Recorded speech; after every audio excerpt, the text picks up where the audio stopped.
नमस्कार दोस्तों, सर जी क्लासेस में आपका स्वागत है। तो हम लोग इन्वायरमेंट बेसिक्स के प्रीवियस ईयर क्वेश्चन कर रहे थे आरएससी जीडीसी एग्जामिनेशन के लिए। तो देखिए दोस्तों, अभी तक जितने भी हमने आपके प्रीवियस ईयर का जो क्वेश्चन सीरीज कराया हुआ है, वो आपका चाहे कंप्यूटर का हो या फिर इन्वायरमेंट का या फिर जीके का हो, तो हमने उसका एक अलग से प्लेलिस्ट बनाया हुआ है। तो आप लोग डिस्क्रिप्शन बॉक्स में जाओगे तो वहाँ पर आपको लिंक मिलेगा। आप लोग जो है उस सबको सारे वीडियो को प्रीवियस आप लोग देख सकते हो यहाँ पे। और देखिए दोस्तों, हमने आपके एग्जाम प्रिपरेशन के लिए जो है, जो आपका इन्वायरमेंट का पीडीएफ है, ये हमने बना दिया है। इसमें जो आपको पूरे कंप्लीट आपको जो सिलेबस दिए गए हैं वो पूरा आपको मिल जाएगा, थ्योरी और साथ में प्रीवियस ईयर क्वेश्चन भी हमने टॉपिक वाइज डाला हुआ है इसके अंदर में। तो आप लोग जैसे अपना प्रिपरेशन अच्छे से कर सकते हो, लिंक इसका डिस्क्रिप्शन बॉक्स में आपको मिल जाएगा। इसके साथ में जो है हमने कंप्यूटर का भी, फिजिक्स का, केमिस्ट्री का या फिर जो आपका जनरल अवेयरनेस का है, करंट अफेयर, सभी का हमने आपके लिए जो है प्रोवाइड कर दिया है। तो जो नॉन टेक्निकल पोर्शन है आपका, तो वो जो है आपका इन सभी सब्जेक्ट से अच्छे से तैयारी आपकी हो जाएगी अगर आप लोग इनको अच्छे से फॉलो करोगे तो। क्योंकि इसमें जो सिलेबस मेंशन किए गए ना आपको, उसी के अकॉर्डिंग हमने इसमें जो है कंटेंट ऐड किया हुआ है। तो सभी का लिंक आपको डिस्क्रिप्शन बॉक्स में मिल जाएगा। तो देखिए यहाँ पे क्वेश्चन है आपका जो पूछा गया था एग्जाम में आपके, दिया हुआ है कि the aquatic animals can breathe under water due to the presence of dissolve dash in water.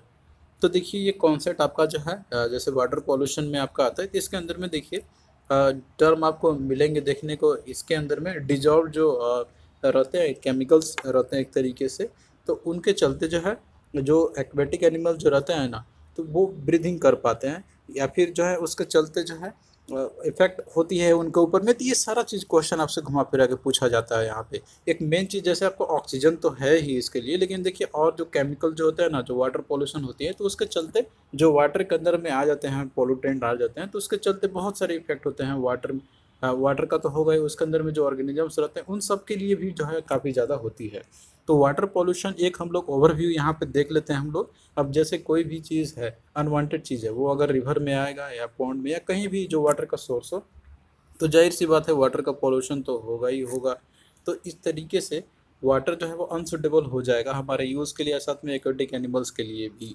तो वाटर के जैसे सोर्सेस बहुत सारे होते हैं, जैसे कि आपका एक point source, non point source, इसमें डोमेस्टिक सीवेज आ जाएंगे, इंडस्ट्रियल वेस्ट आ जाएंगे। ये सारे चीज़ जो है आपके होते हैं जो कि रिस्पॉन्सिबल होते हैं वाटर का पॉल्यूशन के लिए। इसके अलावा डिटर्जेंट और फर्टिलाइजर्स भी होते हैं, जिसके चलते जो है जो वाटर जो होते हैं, तो वो जाहिर सी बात है पॉल्यूट तो होगा ही होगा। तो इस तरीके से देखिए कुछ डिटर्जेंट्स और फर्टिलाइजर्स भी रहते हैं, जिसके चलते क्या होगा यहाँ पर कि अगर मान लीजिए कि अगर वो रिवर में या फिर मान लीजिए वाटर सोर्स में अगर वो आता है, तो इसके चलते अनडिजायरेबल रिजल्ट आपको देखने को मिलेंगे। जैसे यहाँ पर आप देख रहे हो ग्रीन कलर का हो रहा है, इस टर्म को बोला था एट्रोफिकेशन। तो इसमें क्या होता है यहाँ पर ना, कि इसमें जो है पॉन्ड के अंदर में एक्सेसिव ग्रोथ हो जाते हैं। जैसे कि मान लीजिए यहाँ पे एल्गी का फॉर्मेशन हो जाती है, और ये जो आपके होते हैं फर्टिलाइजर्स, उसके चलते ज़्यादा जो एक्वेटिक मतलब कि यहाँ पे जो होगा एल्गी आपका ग्रोथ हो जाती है उसके चलते। तो अब जैसे कि ऑक्सीजन डिजॉल्व रहती है पॉन्ड के अंदर में, या फिर मान लीजिए वाटर बॉडी है उसके अंदर में जो ऑर्गेनिजम्स होते हैं, जैसे कि आपका फिश हो गया, तो उनको अब जैसे सर्वाइव करने के लिए ऑक्सीजन की ज़रूरत तो पड़ेगी ही पड़ेगी। लेकिन अगर मान लीजिए ज़्यादा अगर फॉर्मेशन हो जाता है एल्गी का, यानी कि एक्सेसिव फर्टिलाइजर्स अगर आ जाते हैं, तो उसके चलते जाहिर सी बात है कि जो प्लांट्स वगैरह है, यानी कि जो एल्गी का फॉर्मेशन ज़्यादा हो जाएगा, तो ये जो ऑक्सीजन जो है उसको क्या करेगा यहाँ पे, रिड्यूस कर देगा, वो ज़्यादा कंज्यूम करना शुरू कर जाएगा। तो इसके चलते क्या होगा यहाँ पे कि जो एक्वेटिक जो ऑर्गेनिजम्स होंगे, तो उनको जो है अनडिजर्बल इफेक्ट देखने को मिलेगा ही, क्योंकि उनको जो रिक्वायर्ड जो ऑक्सीजन होती है वो कम होगा ही होगा। तो एक तो आपका ये इफेक्ट हो गया यहाँ पे। और इसके बाद वाटर पॉल्यूशन तो आपका हो ही रहा है यहाँ पे। तो टर्म आपका पूछा था एट्रिफिकेशन का, इसका मतलब रहता है कि एक्सेसिव जो ग्रोथ हो जाती है, एल्गी फॉर्मेशन हो जाती है आपका, और ये किसके कारण होता है आपका, तो ये फर्टिलाइजर्स के चलते। तो इस टर्म को जो है क्वेश्चन आपका एग्जाम में पूछा जाता है बराबर यहाँ पे। और ये सब चीज़ों जो है एक्वेटिक ऑर्गेनिजम्स के लिए हार्मफुल तो है ही यहाँ पे। तो यहाँ पे देखिए क्वेश्चन में यही था कि the aquatic animal can breathe under the water due to the presence of dissolve dash in water. तो देखिए वाटर के अंदर में भी जो है ऑक्सीजन प्रेजेंट होती है, जैसे कि फिश है, जहाँ पे और जो एक्वेटिक ऑर्गेनिजम्स होते हैं, तो उनके लिए ये थोड़ा सा जो है इम्पोर्टेंट होती है उनके लिए। तो यहाँ पे देखिए क्या होगा इसका, तो वन आंसर तो आपका होगा ही होगा यहाँ पे। लेकिन इसके चलते मतलब कि जो यहाँ फर्टिलाइजर्स आ रहे हैं उसके चलते क्या हो रहा है यहाँ पे, कि जो ऑक्सीजन का लेवल है वो जाहिर सी बात है तो डिक्रीज होगा ही होगा आपका। तो इस तरीके से अगर इसका डिक्रीमेंट अगर होगा, तो जाहिर सी बात है जो एक्वेटिक एनिमल होंगे उनके लिए कष्टदायी होगा ही होगा, उनके लिए जो है दिक्कत होगा ही होगा। तो यहाँ पे जो है टर्म आपको समझने होंगे। यहाँ पे वही सेम क्वेश्चन आपका आगे पूछा गया है इसके अंदर में कि dash the process of over growth of plants and algae in lakes, यानी कि प्लांट्स और एल्गी का जो अगर मान लीजिए कि ओवर ग्रोथ हो जाती है तो इस प्रोसेस को क्या बोलते हैं। तो यहाँ पे देखिए हमने बताया था आपका होता है दैट इज टर्म यूट्रिफिकेशन। तो ये आपका ए आंसर हो जाएगा, दैट इज इसमें प्लांट्स या एल्गी का ज़्यादा ग्रो हो जाती है तो इसको बोलते हैं हम लोग यूट्रिफिकेशन बोलते हैं हम लोग। और ये किसके चलते हो रही है, तो फर्टिलाइजर्स जो आ रहे हैं उसके चलते या फिर जो डिटर्जेंट जो रहते हैं उनके चलते। तो अब ये जो चीज़ है ये काफ़ी ज़्यादा हार्मफुल होते हैं। तो आपको देखिए ये सारा चीज़ समझना होगा। हमने पूरा कंटेंट दिया हुआ है पीडीएफ के अंदर में, एक बार उनको आप अच्छे से फॉलो करोगे तो आपको देखिए कोई दिक्कत नहीं होगी समझने में, क्योंकि हमने जो है सारा कंटेंट यहाँ पे दिया हुआ है। आप लोग अच्छे से कवर करना, आपको कोई चीज़ जो है छूटेगा नहीं एग्जामिनेशन में। पीडीएफ में मैंने सारे कंटेंट दिए हुए हैं इन सभी को। नेक्स्ट देखिए यहाँ पे क्वेश्चन है आपका जो पूछा गया हुआ था कि विच आर द फॉलोइंग और is are contaminated by the waste produced from the factories, यानी कि फैक्ट्री से जो वेस्ट जो प्रोड्यूस जो होते हैं ना तो उसके चलते जो है इनमें से कौन सा चीज़ जो है कंटामिनेट होती है, ये आपको बताना है इसमें से।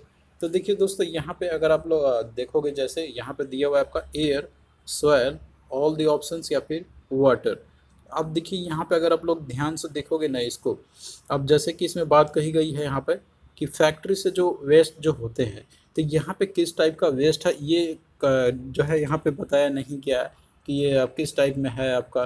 तो जनरली फैक्ट्री से जो भी वेस्ट हो, जैसे मान लीजिए वहाँ से स्मोक या धुआं जो निकल रही है वो सारा चीज़ इसके अंदर में आ जाएगा। या फिर जो जो हार्मफुल केमिकल या डिटर्जेंट्स मान लीजिए कि जो प्रोसेस हो रही फैक्ट्री में वो अगर आ रहे हैं तो वो वाटर में जाहिर सी बात है वो आएंगे ही आएंगे।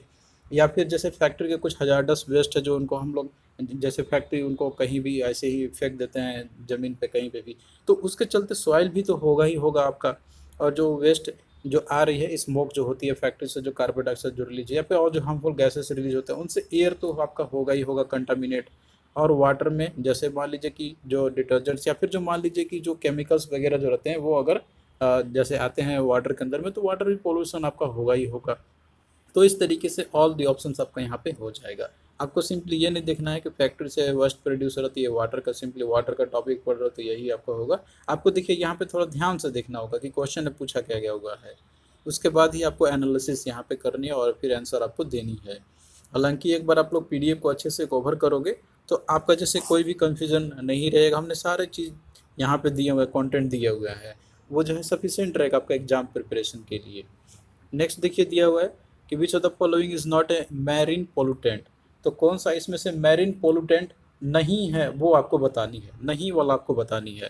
तो यहाँ देखिए मैरीन का मतलब आप लोग समझ रहे होंगे, मतलब मैरीन का मतलब रहता है कि जो समुद्री जो चीज़ होते हैं उनके लिए यहाँ पे बेसिकली बोला जाता है कि जो समुद्री जो चीज़ों के समुद्र जो पॉल्यूशन होती है उसके चलते पोलूटेंट आप बोल सकते हो उसके लिए यहाँ पे।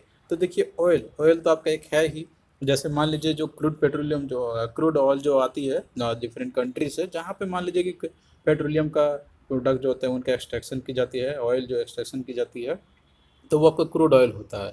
तो जाहिर सी बात है उनको जैसे शिप से लाया जाता है, तो कभी कभी शिप का भी जैसे मान लीजिए कि वो सबमर्ज कर जाती है या फिर कोई एक्सीडेंट के चलते जो ऑयल है तो वो स्पिल हो जाती है, पूरे समुद्र फैल जाती है। तो इसके चलते देखिए ऑयल भी आपका एक पोल्यूटेंट है ही मैरिन का। इसके अलावा देखिए प्लास्टिक भी देखिए जो है ये भी एक पोल्यूटेंट है, क्योंकि देखिए जो सी बीच होते हैं तो वहाँ पे बहुत से लोग जाते हैं तो प्लास्टिक जैसे वेस्ट फेंक देते हैं ऐसे ही। इसके अलावा जो शिप जो होते हैं तो वो भी बहुत सारे प्लास्टिक वेस्ट जनरेट करते हैं, वो भी जो है समुद्र में जाते हैं। तो इसके चलते ये एक पोल्यूशन आपका तो है ही यहाँ से भी।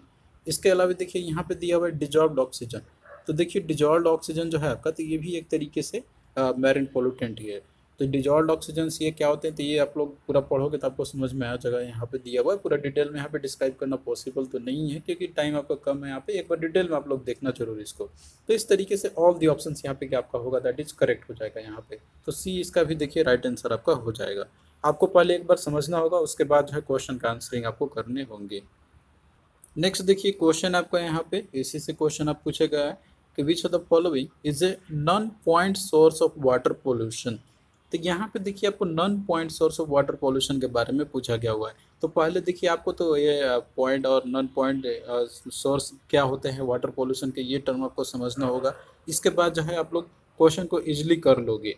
तो देखिए ये जो है आप लोग यहाँ पे देख सकते हो नॉन पॉइंट सोर्स क्या होते हैं या इसके एग्जांपल क्या होते हैं, तो ये सारा चीज़ आप लोग को आइडिया हो जाएगा यहाँ पे।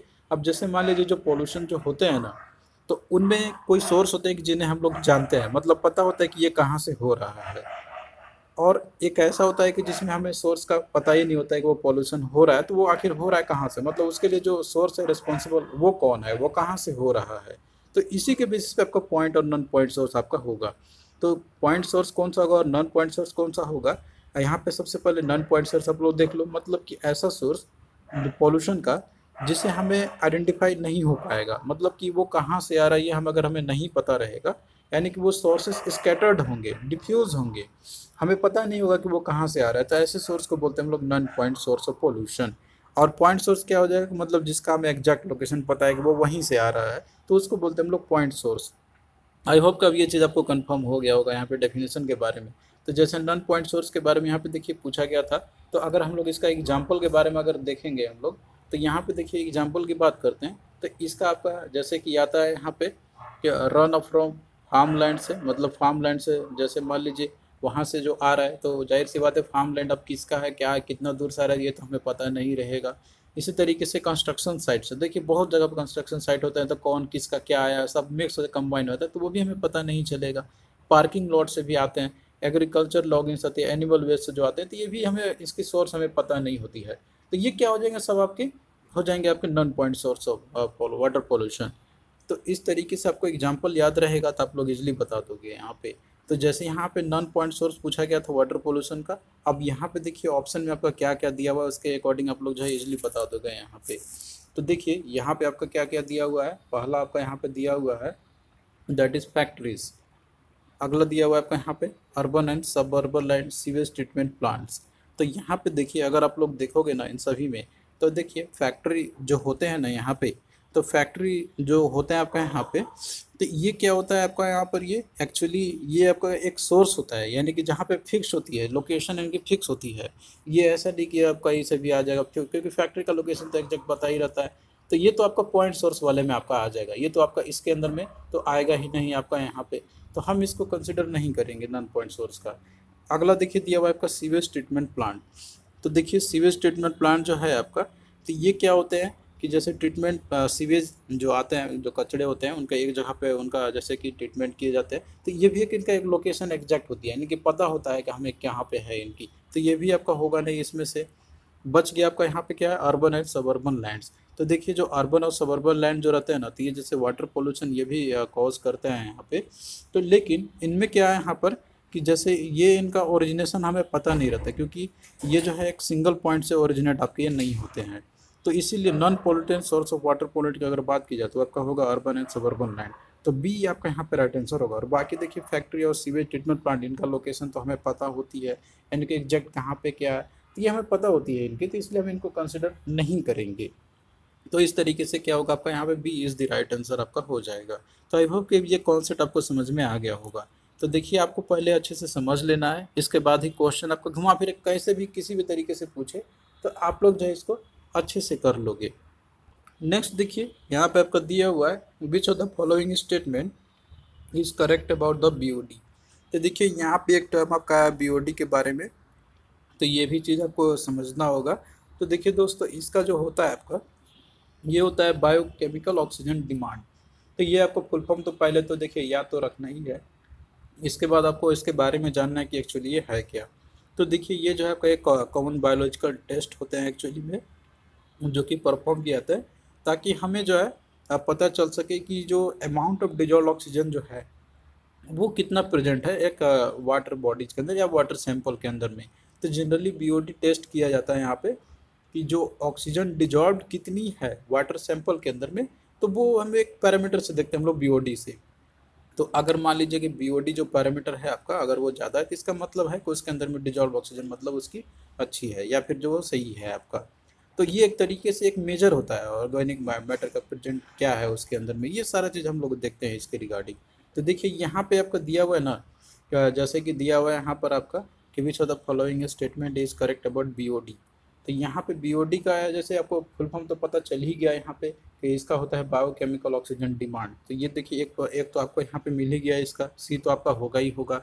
अगला देखिए दिया हुआ यहाँ पर आपका क्या चीज़ है कि a measure of organic matter present in the waste water, यानी कि वेस्ट वाटर के अंदर में ऑर्गेनिक मैटर क्या प्रेजेंट होती है, ये इसकी हम लोग यहाँ पे देखते हैं इसके अंदर में। तो देखिए दोस्तों, ये वाला जो ऑप्शन दिया हुआ है ना यहाँ पे, तो ये हम लोग जैसे देखते हैं यहाँ पर हम लोग इसके बारे में, तो जनरली इसके बारे में स्टडी हम लोग यहाँ पे जनरली नहीं करते हैं। तो इसका आपका देखिए सी आपका राइट आंसर इसका होगा आपका। और बाकी देखिए केमिकल ऑक्सीजन डिमांड आपका होता है, तो जनरली देखिए सर्टेन केमिकल भी प्रेजेंट रहते हैं, जैसे कि ऑर्गेनिक वेस्ट के अंदर में जो कि वो रिएक्ट करते हैं डिजॉल्व ऑक्सीजन के साथ में, तो इसको बोलते हैं हम लोग केमिकल ऑक्सीजन डिमांड। तो सीओडी और बीओडी जो है आपका, ये दोनों वैल्यू होते हैं जो कि एक पैरामीटर होते हैं चेक करने के लिए कि ऑक्सीजन की मात्रा कितनी है पॉन्ड के अंदर में, या फिर कोई मान लीजिए वाटर सोर्स है उसके अंदर में। तो ये चीज़ जनरली आपसे पूछा जाता है यहाँ पे। तो यहाँ दोनों टर्म्स को आपको एक बार डिटेल में समझना भी होगा, फिर इसके रिगार्डिंग आप लोग पीडीएफ में आप लोग इसको इजीली पढ़ सकते हैं। यहाँ पे ये सारा चीज़ आपको देखने को मिल जाएगा उसके अंदर में। नेक्स्ट देखिए क्वेश्चन आपका यहाँ पे कि what is the method of removing dust and other particles from waste using filters called. तो यहाँ पे देखिए एक क्वेश्चन आपसे पूछा गया है कि वो मेथड कौन सा है, जैसे हमें डस्ट और जो अदर पार्टिकल जो होते हैं वेस्ट वाटर से अगर हमको उनको रिमूव करनी है, तो उसके लिए कौन सा जो होता है आपका यहाँ पे वो आपको बतानी है। तो देखिए यहाँ पे दिया फिल्टरेशन, सब्लिमेशन, इसके बाद रेन वाटर हार्वेस्टिंग, इवापोरेशन। तो देखिए यहाँ पे इवापोरेशन के बारे में भी आपने स्टडी किया होगा। तो इवापोरेशन सिंपली आपका क्या होता है यहाँ पर कि इसमें जो है वाटर जो आपका रहता है तो वो वेपर में चेंज आपका होता है, तो उसको बोलते हैं हम लोग इवापोरेशन बोलते हैं हम लोग। तो ये तो कोई टर्म आपका रिलेशन है ही नहीं यहाँ पे रिमूविंग डस्ट पार्टिकल। जैसे रेन वाटर हार्वेस्टिंग जो होता है, मतलब कि वाटर जो होते हैं रेनी सीजन के, उनको हम लोग बचा के रखते हैं, स्टोर करके रखते हैं एक्चुअली में, या फिर कोई और तरीका जो कि हम लोग उनको प्रिजर्व कर सके, ये होता है रेन वाटर हार्वेस्टिंग का। सब्लिमेशन देखिए एक अदर तरीका आपका होता है, जैसे सॉलिड से लिक्विड, सॉलिड से गैस स्टेट में आपका चेंज डायरेक्टली हो जाता है, उसको बोलते हैं हम लोग सब्लिमेशन। तो ये भी कोई टर्म रिलेटेड नहीं है, तो बचा आपका फिल्टरेशन। तो यही आपका राइट आंसर इसका होगा। और वैसे भी जो फिल्टरेशन आपका होता है, तो इसका देखिए मतलब ही होता है फिल्टरेशन का आपका यहाँ पे कि ये एक प्रोसेस होता है जिसमें कि जो सॉलिड जो पार्टिकल जो होते हैं ना, जैसे लिक्विड या गैसेस फ्लूइड के अंदर में जो रहता है, तो उनको देखिए यहाँ पे रिमूव किया जाता है। एक फिल्टर मीडियम का यूज़ किया जाता है इसके अंदर में, जो कि इसमें परमिट होता है कि जो फ्लूइड जो है वो आपको पास कर जाएगा, लेकिन जो सॉलिड पार्टिकल जो रहेंगे वो हट जाएंगे। तो ये एक तरीका होता है फिल्टरेशन का। तो एक्चुअली ये आपका क्या इसी का डेफिनेशन ही दिया गया हुआ है यहाँ पे कि डस्ट और अदर पार्टिकल को जैसे हम लोग रिमूव करते हैं वाटर से, तो उस प्रोसेस को बोलते हैं हम लोग फिल्टरेशन। तो यहाँ पे देखिए तरीके आपके बहुत सारे मिल जाएंगे। जैसे वाटर पॉल्यूशन अगर होता है आपका, तो हम उसको कैसे कंट्रोल कर सकते हैं हम लोग, जैसे इफेक्ट्स क्या क्या होती हैं वाटर पॉल्यूशन का। तो आप यहाँ पे पूरा कंप्लीटली देख सकते हो क्या क्या इफेक्ट होते हैं यहाँ पर इसके, और हम इसे कैसे कंट्रोल कर सकते हैं वाटर पॉल्यूशन का। तो ये देखिए सारा चीज़ आपको जो है दिया हुआ है यहाँ पे, कैसे हम इसको कर सकते हैं। तो यहाँ पे सारा चीज़ दिया हुआ था, आप लोग इसको ईजिली कर लोगे, कोई दिक्कत आपको नहीं होगी। नेक्स्ट देखिए क्वेश्चन है कि why certain parts of the water bodies contain more number of algae, यानी कि जैसे कुछ सर्टन वाटर बॉडी जो रहती है ना, तो उसके अंदर में अब जैसे बहुत सारे एल्गी हो जाते हैं, तो ये किसके चलते होता है आपका, तो ये आपको बता दें यहाँ पे। तो देखिए यहाँ पे दिया हुआ है कि ड्यू टू फेवरेबल इन्वायरमेंट। अगला दिया हुआ है आपका यहाँ पे due to run off excessive fertilisers, due to lack of fertiliser, या ड्यू टू वाटर पॉल्यूशन। तो देखिए यहाँ पे हमने आपको पहले ही बताया था कि जैसे अगर एक्सेस फर्टिलाइजर जैसे ये अगर रन ऑफ होते हैं और फिर वाटर बॉडीज में आके मिलते हैं, तो इसके चलते क्या होता है कि जो एल्गी का फॉर्मेशन होता है वो ज़्यादा हो जाती है वाटर बॉडीज़ के अंदर में, इसी को बोलते हैं हम लोग यूट्रोफिकेशन। तो ये जो है राइट आंसर इसका आपका ऑप्शन बी हो जाएगा यहाँ पे। फेवरेबल इन्वायरमेंट चलते होती है तो एल्गी का फॉर्मेशन होता नहीं है यहाँ पर आपका, और लैक ऑफ फर्टिलाइजर चलते तो होगा ही नहीं, क्योंकि फर्टिलाइजर जब रहेगा ही नहीं तो एल्गी कैसे फॉर्मेशन होगा। वाटर पॉल्यूशन तो आपका जैसे एक तरीका तो है यहाँ पे, लेकिन एक्चुअली ये इसके अंदर में आपका नहीं आएगा। तो आई होप कि अब ये चीज़ आपको समझ में आ गया हो, तो क्वेश्चन आप लोग इजीली कर लोगे, आपको कोई दिक्कत नहीं होगी क्वेश्चन को करने में, क्योंकि देखिए सारा चीज़ जो है कॉन्सेप्ट बेस्ड ही आपका रहता है एग्जाम में क्वेश्चन आपका। ऐसे करोगे आप लोग तो कोई आपको प्रॉब्लम नहीं आएगी, इजीली आप लोग बना लोगे सारे क्वेश्चंस को। तो आई होप कि यहाँ पे आपको जो है सारी चीज़ समझ में आ गया होगा। और बाकी देखिए यहाँ पे आपका सारा चीज़ दिया हुआ है कि कैसे हम लोग जैसे वाटर पॉल्यूशन को प्रिवेंट हम लोग कर सकते हैं। जैसे कि दिया आपका कि हम लोग एफ्लुएंट ट्रीटमेंट प्लांट्स हम लोग कर सकते हैं, हम लोग सेट कर सकते हैं। इसके अलावा वाटर को हम लोग रिसाइकलिंग कर सकते हैं, हम लोग इंडस्ट्रियल वेस्ट जो रहते हैं तो उसको पहले ट्रीट कर ले डिस्चार्ज से पहले, इससे भी हम लोग बचा सकते हैं। इसके अलावा एजुकेशन प्रोवाइड कर सकते हैं हम लोग लोगों में वाटर पोल्यूशन के रिगार्डिंग। तो ये सारा चीज़ जो है आपका दिया हुआ है तरीके, जैसे हम लोग कैसे कर सकते हैं। इसके अलावा जो है क्या क्या इफेक्ट होते हैं वाटर पोल्यूशन का ह्यूमन पे, प्लांट एनिमल्स पे, ये सब चीज़ों जो है काफ़ी इंपॉर्टेंट है आपके बारे में, इसके बारे में जानने के लिए एक्चुअली में। और बाकी देखिए यहाँ पे जैसे कुछ ऑक्सीजन डिप्लेटिंग केमिकल्स या सब्सटेंस जो रहते हैं, तो ये सारा चीज़ यहाँ पे दिया हुआ है। आप लोग इनको भी जो है पूरा देख लेना अच्छे से। अगर आप लोग इनको अच्छे से समझ लोगे तो क्वेश्चन आपको छूटेगा नहीं एग्जामिनेशन में। और ये एक्चुअली है क्या, तो ये जब एक बार आप लोग देख लेना है इनको। और ये कोई ज़्यादा हार्ड भी नहीं है, आप लोग इजीली इसको कवर कर लोगे यहाँ पे।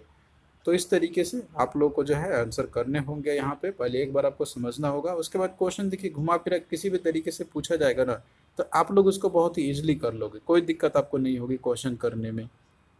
तो थैंक यू दोस्तों, चलिए मिलते हैं फिर नेक्स्ट वीडियो में। और देखिए जो भी पीडीएफ हमने आपको प्रोवाइड किया हुआ है, तो उन सभी का लिंक जो है आपको डिस्क्रिप्शन बॉक्स में आपको मिल जाएंगे।